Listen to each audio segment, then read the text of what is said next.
Hello, Scar Not Silent. This is Rodney G. Thank you for being with me. I am not gone. I know you probably thought I was missing in action. Don't put me on the milk carton. I'm here. I'm here. Thank you for being concerned. If you are concerned, I just tell you this has been a story in itself. This is what happened. I procrastinated. Procrastinated. But even for that story, right? I had a Monday plan for you. Had everything laid out. Then I realized I was telling the same story. Prednisone and COVID kicked in, and I was telling the same pissy pants story. Like And at first, I was like, did I tell this? Yeah, I did, because I remember offering to fly to Europe to tell my pissy pants story if they paid for my flight out there and my room. So yeah, I remember the pissy pants. Although there was a second pissy pants story that I told on that video or on the podcast that you didn't get to hear. And just to sum that one up, that was just me coming from the shopping. Remember, I go shopping and I have the carts and I'm pulling the cart, and that's how I lost a lot of my weight. But it was one time that I had a moral dilemma, right? Really, I didn't have a moral dilemma because I would have went, but there was no alley. I was in a residential area, San Diego, no restaurants, just happened no restaurants. And once it kicked in, it kicks in. And that's when I had that little baby bladder, the little baby bladder, when I was like a size of a walnut. Yeah, no, it didn't. We didn't make it there. We didn't make it. Luckily, I had some darker colored pants on, kind of masked some of that, but definitely felt the pissy pants all the way down to the house. And I probably was feeling good because I knew I used to wear the muscle shirts once I got a little more shape and was working out. So I'm running around like Incredible Hulk with pissy pants. So that was like the short version of that story. But then I just made a couple more, and then because I was like, well, that one I already told. So I made one like the next day. So that would have been on Tuesday. And I was like, well, I'll just do it on Tuesday, because on Monday I jumped in bed and forgot that I needed to record again. And I was so comfortable. I'm like, well, we're just going to have to forgive me on this one because I'm not jumping up out of bed. But I'll do it tomorrow. This is what would have been that Tuesday. So Tuesday comes, I get there, and I've had this cord, just the procrastination part, that has a piece of the rubber missing. So it has exposed wire. So this has been an issue for like a month or two. And I was like, oh, it still works. So I'm good. Well, it stopped working if you moved a certain way. So with my ghetto ingenuity, I took this piece of plastic that's usually used to keep the cord straight, and it has like a circle. So I cut that piece and I bent the computer cord just right so that it would, get some power. And I put that little piece of plastic around the computer cord to wrap it around because I couldn't find any tape or electrical tape. And I leaned it so it would stay that way. So I was like, okay, as long as this works, we'll be good. And it worked for a full day. But somehow I still didn't, I think that was like, it worked like half a day. And this actually might have been on the Monday that I fixed it up more. Thank you. So I think I fixed it up on Monday, the cord. And then Tuesday, I went to go record. And then the cord started acting crazy. And then I decided that I better hurry up and make this podcast. So there was a couple other things I had to do. And then I made podcasts on one platform. Didn't work out. And it sounded weird. So then I had like 15 seconds. Or not seconds. I had 15% power on, and I was like, okay, I could get it done. I was going with, this time I was like, because I didn't come up with like a real plan because I was all stuck, that I'm going to have chat do my interview at GPT. And I got halfway through like a section and then it just died. It was done. So I thought, okay, because marvelous technology, I could go and do whatever I want because we have the beauty of Amazon. So I went on Amazon. I looked for the cord. All the cords wouldn't come out until the next day. So that would have been today. So I go and I look at the cords, and I'm trying to find a good cord because I don't want the house to blow up because I got this cheap cord. So I went up and got a cheap cord anyway, and praying that the house don't blow up. And it took half a day. So I got the cord and I got the computer charged. So now I'm ready. After all of that, I'm ready. So that's why you haven't heard from me. I know, like I said, you probably was checking the milk cartons to see if I was on one. Nope, I was on one, but it was on a milk carton. I was on a mission that went nowhere. So basically, I'm going to go ahead and finish off. And this might be a today and Friday thing since it's just been crazy. So this is what I did. So I went ahead and I told Chat to be the host. And this is what Chat says. Rodney, welcome. It's an honor to have you here today. You've lived through challenges many people can't imagine, and yet you show up with purpose every single day. Before we dive into your heart, into the heart of it all, how are you feeling being on the other side of the microphone today? Smart ass Chat GPT. I didn't even read that part. That's my first time reading that part. I'm feeling fine, Chat. I'm feeling like it's finally here, Chat. Thank you for asking, buddy. I mean, don't you know the struggles I've had? You was there when my power went out. How did you feel when I was in the middle of the session and my power went out on you? How did you feel, Chat? You tell me. Tell me. I'm waiting. Be very quiet. Okay. So, section 1, Chat has for me the beginning of the storm. So Chat was really smart. So I kind of went into my past histories and found the like the descriptions that help with, write descriptions and stuff like that. So it went back and just picked up some of my past programs, right? And then started making questions. So here we go. It says, let's start at the very beginning. What was happening in your life when you first learned something was wrong with your kidneys? And you all know that. So you know the issue, or you know how I discovered to go to the doctor. If you've been catching since season 1, you know. If you're not, you don't know. So here's a quick rundown. Basically, my wife and I was teaching our son how to drive. More my wife because I don't drive.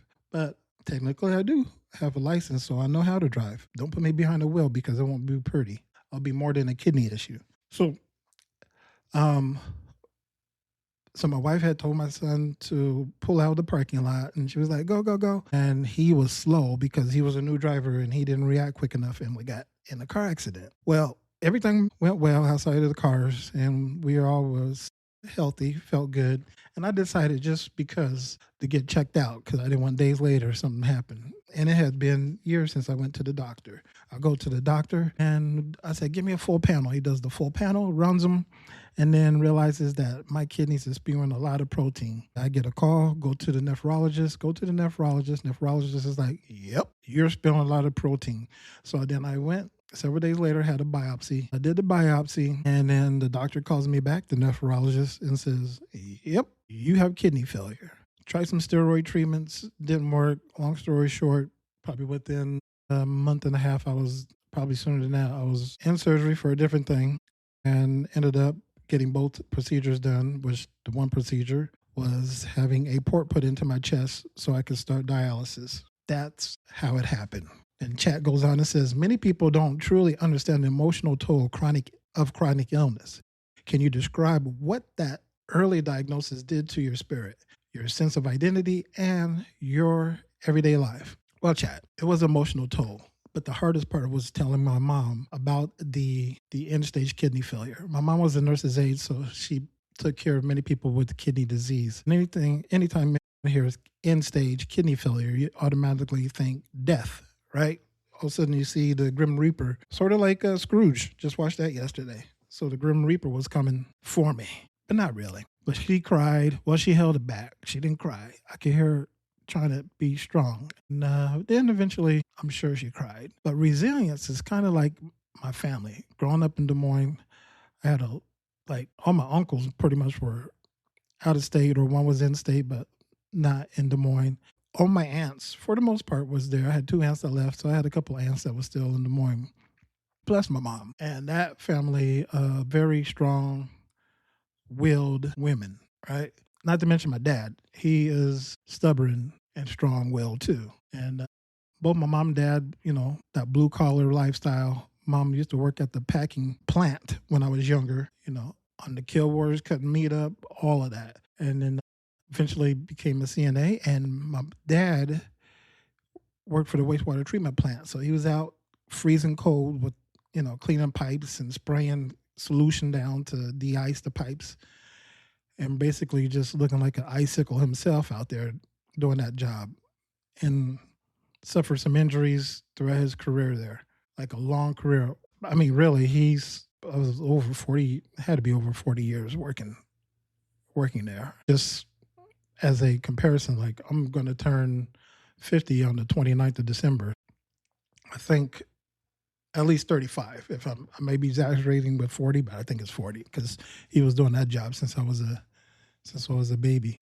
And myself, I experienced some other things than just the kidney disease. I had been sexually abused at a rec center, which I am very open about that too. It's actually in a book that I did not write, but I was interviewed for, with along with many other people, regarding their resiliencies and how they cope with it till today. So that's one of them, and there's many others. So I'm just trying to be careful of the time. But resiliency, learning disability. I have a learning disability. I had to be resilient, definitely with learning disability, especially when teachers would put their fingers up under your chin, or the supposed to be the learning specialist, right? So we was in a room and we played a slow the game. If you messed up, and he'd get frustrated with you and he'll thump you in your head with his fingers. I mean, that all builds resilience, plus playing sports, football. In fact, my neighborhood, growing up where I grew up at, I'd say it's Compton, but definitely for the outsider, it probably wasn't. You just had to be careful who you talk to. That's all. So I've been resilient for a long time, and I continue that. And I recognize that in myself, that I've been resilient for a long time.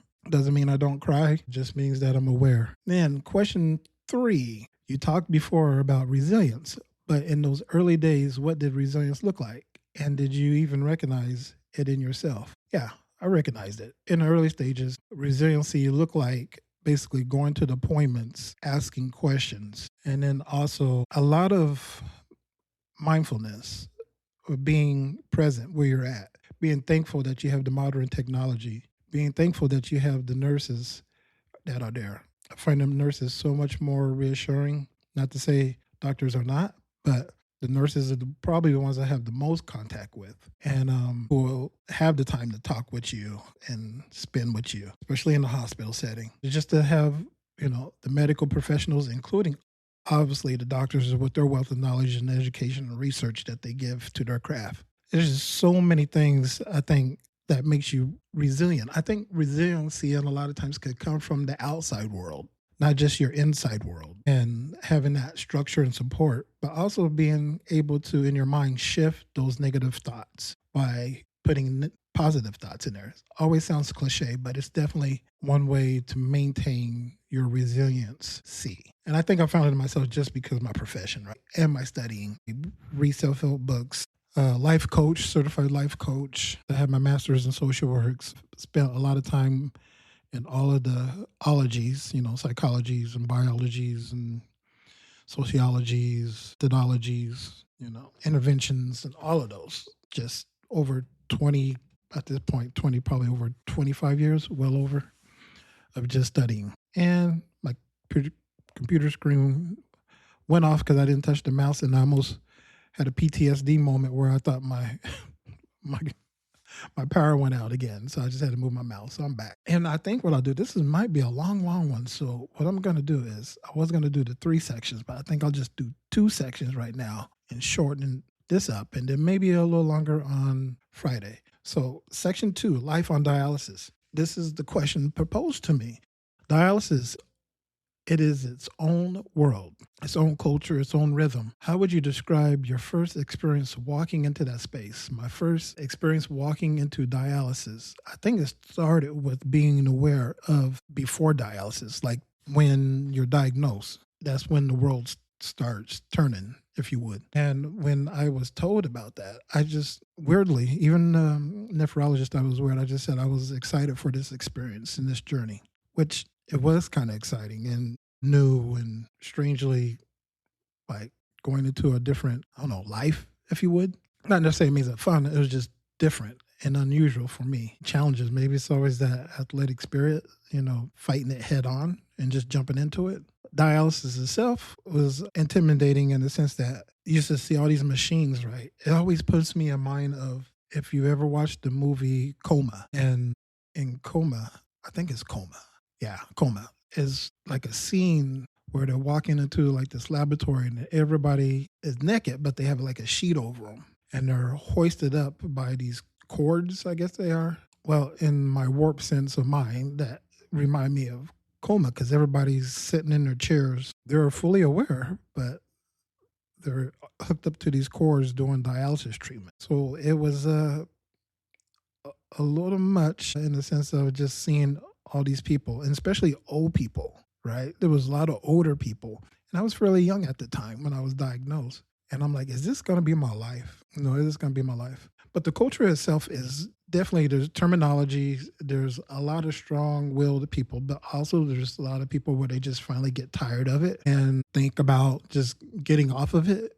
I think that's probably pretty normal if you've been on it for years and years. But then a lot of times you come back to it's the ups and downs uh, and the conversations and meeting other people in similar situations. And there's different methods and there's different centers and there's different procedures that you could do and decide to do. So it's, the smell, hearing the beeps of the equipments and eating little pieces of ice instead of drinking water. And everybody kind of relates to that at some point. So it kind of has its own culture and sort of its own rhythm as you have your regular appointments, 10 hours on a machine, 3 times a day or 3 times a week, or 4 hours on a machine 3 times, or 10 hours myself a day for 7 days. It has its own rhythm.